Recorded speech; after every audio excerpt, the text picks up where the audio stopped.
Hello everyone, this is In-Game Arts with another boxing and offline product game review. This is DriveClub for the PlayStation 4, but being played and tested on my PlayStation 5. To jump right into it, this physical copy here is just the base vanilla version of the game, so the on-disc version is 1.0. Now sadly there was an update available. This update size was 19 gigabytes big and will take you to version 1.28 since the time making this video. And like always, I play all my games completely offline with an unregistered account, and I didn't experience any massive game-breaking bugs or issues, and as well I was still unlocking trophies with my unregistered account. Now, this is not the first time I've ever played DriveClub. I bought DriveClub when the game first came back out on the PlayStation 4, and it has been quite some time since I've replayed it. Well, when I was going through my collection, I was debating on whether I wanted to replay a racing game, and I thought a classic one like this one would be very interesting to cover on PlayStation 5, since this was almost within the alignment of supposed to be a launch title for the PlayStation 4, though it did miss the launch title, but it's still a showcase of what PlayStation 4 was at the beginning of the console generation. So it was very interesting to play this game, and it's easy to say that DriveClub, if was made today, you would not be able to play this game. Because as interesting in that statement is, it's very, very true, because when DriveClub was coming out, it is a very social, online interaction kind of style game where you're supposed to build up a drive club, play with friends, hang out with friends, drive cars, play cars, and just kind of an online setting. What's interesting is that those phrases, online, social, multiplayer kind of style game, if those words was said today, those are just basic words to say, saying it's a live service without using the word live service. But this is before live service really took off into the console or mainstream on any platform, so this is the groundworks of that, where the game still supports an offline mode and doesn't require you to connect to the internet. It doesn't have no microtransactions, no loot boxes, no just mandatory internet requirements and stuff like that. And as well has a fully offline single-player experience. Now, this is where the eyebrow was starting to raise in the video gaming industry, where this game does not support any form of split screen. It is a single-player only game, offline playing. There's no split screen. So that rose some eyebrows back then. Nowadays, that seems to be the standard, but back then it was a very bit of a main complaint back in the day. But it is very interesting to play this game again because the game fully functionals and works completely offline with my unregistered account. Now, that doesn't necessarily mean there wasn't any issues. I did notice some graphical bugs here and there. I don't necessarily know if this was due to PS5 playing it on my PlayStation 5 or if this was originally there when the game first came out. But these graphical bugs mostly consist of the flags in the game. Usually you would have like a flag, like a green one, a yellow one, and a red one. And that would usually tell you the variation, the intensity of a turn. If it's green, it's not that intense of a turn. Yellow is like your medium, and red means it's a very sharp turn. Well, sometimes the flags would be blacked out. They would instead of being their color, they would be all blacked out or portionally blacked out. Completely jet black, as well as there's other flags. Let's say a DriveClub flag is flowing up in the air. You can see like the ripples it's supposed to have. Those ripples are not reflecting like they're supposed to be, and it's just like a jet black look. This is the only time I ever noticed it. Now there could be other graphical issues in terms of like the foraging and like the trees and the bushes and grass, but most of that seems to be very minor and not very noticeable because usually you're driving really fast and not that big of an issue. It's just the only really issue is, like I said, the ones that's supposed to let you know about turning. Those can sometimes with it being blacked out, it can be kind of difficult to know what kind of turn you're coming up if you're not watching your map. Other than that, that's the only graphical hiccup issue I found in the game. One other issue, as I said, this is meant to be played as an online social experience, and you're supposed to make your own club, and each club has its own level stats. But sadly, since that requires internet, you will not be able to raise your club level because you'll not be able to make a club.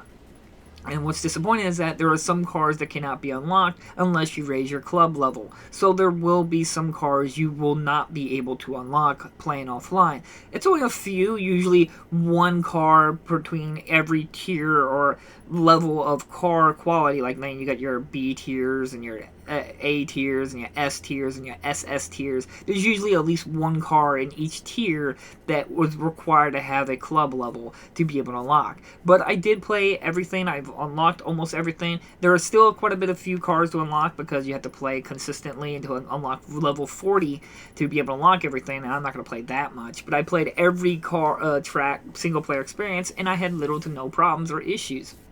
And coming back to the game, it is still holds up. It is very sad and interesting that this was the studio's last game before Sony shut them down, Evolution Studios, which I really, really love them because they made MotorStorm, which is a game I greatly loved on PlayStation 3. So it is very disappointing to see them shut down, and this was their last game. Now, I remember when this game first was being announced, and it was very, like, eyebrow-raising because it's a very car simulator style game, which seemed odd because we already had Political Digital making Gran Turismo.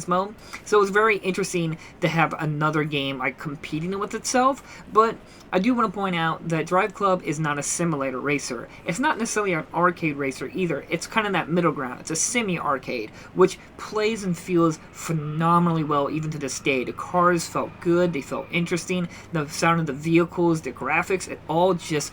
it has not aged at all. The game still holds up to this day, and which I find very, very fascinating is that because now games like awful studios like Political Digital, which is Sony's worst studio, now they're making online live service games, and now their physical games are useless because now they're just coasters. They don't actually have, they require or they have the games on the disc, but they require an internet connection to be able to make progress and stuff like that. I believe even Forza Motorsports from Xbox requires an internet connection, or it is a very live service element game. So it's very interesting to think about that DriveClub now is going to be able to stay alive longer than compared to Gran Turismo. Now, I know that Political Digital has released like an offline patch or something like that for sports. I don't know if they've released one yet for the newer one, Gran Turismo 7. I forget the number of it, but I have yet to think they have released a patch for that, but I know sports got a recent patch to play offline mode and stuff like that, but still, that's irrelevant. It's not on the disc. DriveClub is still fully functional and playable off disc, and it still plays phenomenally good, and it works really good, and it just plays really good. I was pleasantly surprised by this. I was still, even after I beat the game and played the whole entire campaign, I was still just doing casual races against computer. Now, sadly, the game is significantly outdated, so there's a slew of content they've released as updates, more tracks, more cars, as well as that the weather effect system is not on disc, so you won't have rain and thunder and puddles on the road. Sadly, that is not on disc. That was an update that came not that far off from the release of the game, so it's very disappointing that we did not get a complete edition or something like that, a definitive Game of the Year edition, whatever, a DriveClub. Sadly, DriveClub was a victim of its time. I think right now DriveClub is an insanely impressive game compared to what's getting released nowadays in terms of from AAA. Even Need for Speed is a husk of its former self. We don't have, like I said, Political Digital is an awful studio now making live service online requirement games. Forza Motorsport is not holding that pedigree anymore. It's just very, very interesting to see that a game that a lot of people were harsh on back then, but now when you look back at now, it's a gem. It's truly a hidden gem of a racing game to get onto your PlayStation 4. And even with this outdated version, it still played great and felt great and looks great to play. I'm still blown away just watching my footage I've recorded of the game again and just how impressive the game looks and how well the game played to this day. And computer was still challenging on higher difficulties. So, in my humble opinion, this is a must pick up for your PlayStation 4 collection. It is definitely one that needs to be in your collection if you're a big racing car fan like I am. I do enjoy racing games. They're very, how do you say, comfort food. I sometimes consider them kind of like junk food, like Need for Speed and Call of Duty, where they're good games to pop in for occasional 1 or 2 races and have a good enjoyment from that. Kind of like Call of Duty. It's fun to play a few matches against bots. That's what I like to do with Call of Duty. I don't really play online stuff and stuff like that, but I love playing against bots. Much like a racing game, I like just playing against bots on my racetracks. So in my opinion, this is it's bittersweet because It's so good, but it's now disappointing to know that we will not get the most complete version of the game. It's definitely not going to be remembered very much now because, man, a lot of the live service and some reason, for whatever reason, Political Digital is allowed to stick around. Man, that studio is such a disappointment, and it sucks that they are still around, but Evolution Studio, who made MotorStorm, which is one of my most favorite PlayStation 3 games, and now DriveClub, was definitely up there with a really good exclusive PS4 game. So like always, thank you all so much for watching. I will try to leave links down in the description if you're interested. Copy. Highly recommend it. There is a greatest hits version. I don't know if there's anything different on the disc. I don't think there is, so don't expect anything from that. But it's still 100% worth to put in your collection, in my personal opinion. Lots of fun, lots of replay value, just to be able to unlock cars and play more tracks against computer. Just sadly, there's no 2-player mode. So like always, thank you all so much for watching, and I'll see you guys next unboxing video. Bye-bye!